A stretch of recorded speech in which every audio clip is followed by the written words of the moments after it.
始皇的一生。宝贝，今天爸爸给你讲讲秦始皇的故事。秦始皇姓嬴，叫嬴政，他的出生可有点特别，是在赵国邯郸。当时啊，他爸爸一人在赵国当人质。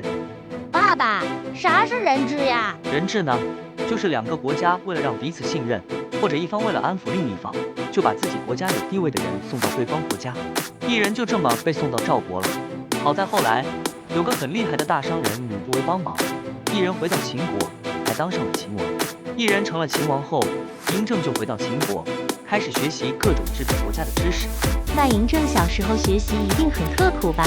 那肯定呀，他知道自己肩负着重要的使命。后来嬴政长大，成了秦国的国王。他有个特别远大的志向，就是要统一整个天下。那时候，天下有7个大国，分别是秦、楚、齐、燕、赵、魏、韩。爸爸，他为什么要统一6国呀？因为以前这些国家老是打仗，老百姓的日子可苦了。统一了，大家就能少受战争的苦，过上相对安稳的日子。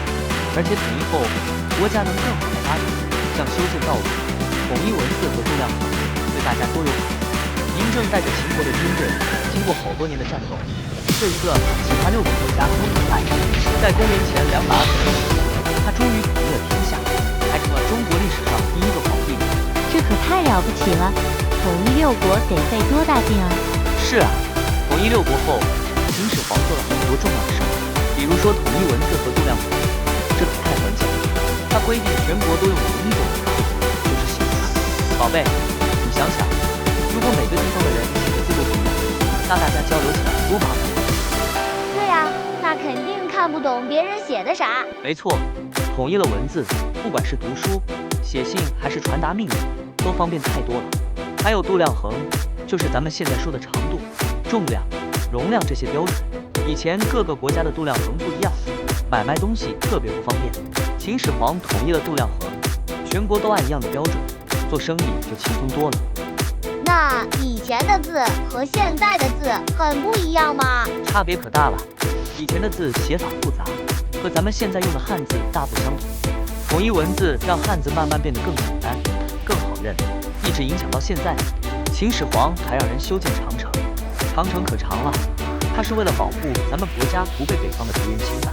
修建长城用了好多人力，好多老百姓都参与其中。长城是怎么修建的呀？修建长城的时候，人们用石头、土这些材料一块一块垒起来。那时候可没有现在的机器，全靠人们用手搬、用肩膀扛，特别不容易。